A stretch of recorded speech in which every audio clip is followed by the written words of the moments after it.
Hello, xin chào các bạn đã quay trở lại với review 5 phút. Ở cuối tập 47, sau khi Diệp Phàm đi vào trong khảo nghiệm thứ hai, anh ấy rất nhanh đã vượt qua các cột đá và tới với cánh cửa đi ra bên ngoài. Chứng kiến công kích của lão giả phóng tới người mình, Diệp Phàm đã liền dùng ra pháp khí đón đỡ và tan đi ngọn lửa kia. Sau đó, anh ấy tiến đến gần bên người vị lão giả, nhìn thấy Diệp Phàm, vị lão giả kia nói vài lời rồi liền để Diệp Phàm đi ra bên ngoài. Vừa khi thấy Diệp Phàm trở ra, Cơ Tử Nguyệt thích thú, nàng díu dít chạy đến bên người nam nhân kia và chúc mừng anh ấy. Nghe thế, Diệp Phàm chỉ cười nhẹ, còn vị lão nhân kia, không lâu sau, thân ảnh ông ta đã xuất hiện ở trung tâm và tuyên bố những người vượt qua khảo nghiệm chính thức trở thành đệ tử của Tái Huyền Môn. Tiếp theo đây, mọi người có thể tùy ý tới một ngọn chủ phong, chọn đó là nơi mình sẽ tu luyện.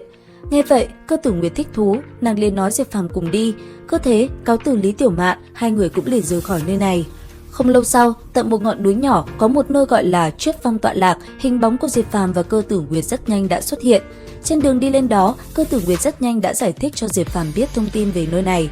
Theo như lời nữ nhân kia, năm xưa tòa chủ phong này cường thịnh vô cùng, nhưng đáng tiếc 500 năm trước, chủ của tòa chủ phong này tranh đấu với một thái thượng trưởng lão của Diêu Quang Thánh Địa nên đã đồng quy vu tận, truyền thừa gần như đoạn tuyệt.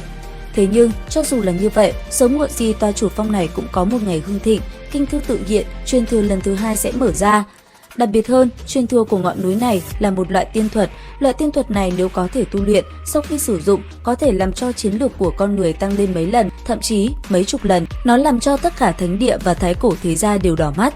Ở bên cạnh, nghe những lời Cơ Tử Nguyệt nói nãy giờ, Diệp Phàm cảm thấy có chút hứng thú. Cứ thế, hai người vừa đi vừa trò chuyện. Không lâu sau, hai người đã lên được tới đỉnh núi, nhìn cảnh vật xung quanh nơi này vô cùng hoang tàn. Ở phía xa kia, hai người nhìn thấy có một ông lão đang ngồi trên một bãi cỏ, phía sau là một tòa kiến trúc đổ nát và hoang sơ. Thấy hai người Diệp Phàm đi tới, thanh âm vị lão nhân kia đã vang lên nói: "Các ngươi đến kiểm tra hay sao? Nơi này đã 500 năm rồi, chưa hiện truyền thừa, không biết phải đợi đến khi nào nữa. Các ngươi tới nơi này có khi lại phí hoài năm tháng của mình." Dứt lời, vị lão nhân kia lảo đảo đứng dậy, sau đó hướng ánh mắt về phía hai người Diệp Phàm cùng Cơ Tử Nguyệt. Nghe vậy, Cơ Tử Nguyệt nhanh nhẩu đáp: "Chúng ta không sợ, có thời gian thì có thể chờ đợi, ta chỉ quan tâm tới truyền thừa của ngọn núi này."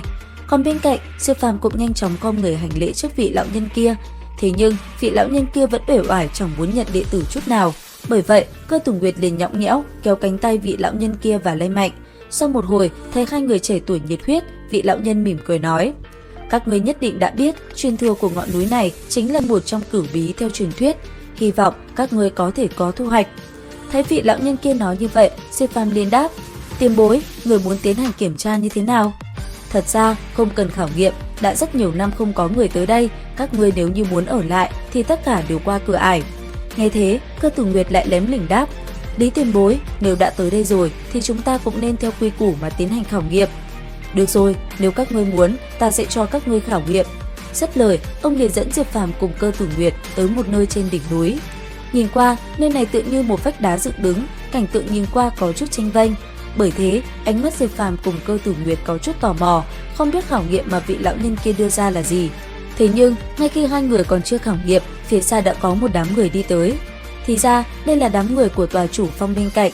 Thấy nơi đây có người, bọn họ liền tới xem thử. Thế nhưng, đám người này lại vô cùng huênh hoang. Hiển nhiên, bọn họ tới đây chẳng có hảo ý gì tốt đẹp. Bởi thế mà sau một hồi trò chuyện, hai người Diệp Phàm liền thấy đám người này thật trướng mắt. Sau một hồi bị đám người này khiêu khích, Diệp Phàm và Cơ Tử Nguyệt cũng liền được vị lão nhân kia cho bắt đầu khảo nghiệm. Theo lời ông, đây là khảo nghiệm cửu giai thiên.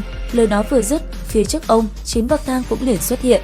Rất nhanh, Cơ Tử Nguyệt liền phóng người lên bước từng bước trên bậc đá phía trước. Thế nhưng, mỗi bậc lại không giống nhau. Trên bậc đá này, Cơ Tử Nguyệt gặp phải không ít khó khăn, thậm chí chân nàng còn bị đóng băng, không thể di chuyển. Thế thế, Diệp Phàm lo lắng. Còn Cơ Tử Nguyệt vừa leo lên được bậc thứ 3, nàng đã lập tức gặp phải công kích lao tới. Đến đây thì hết tập 48 Già Thiên. Xin chào và hẹn gặp lại.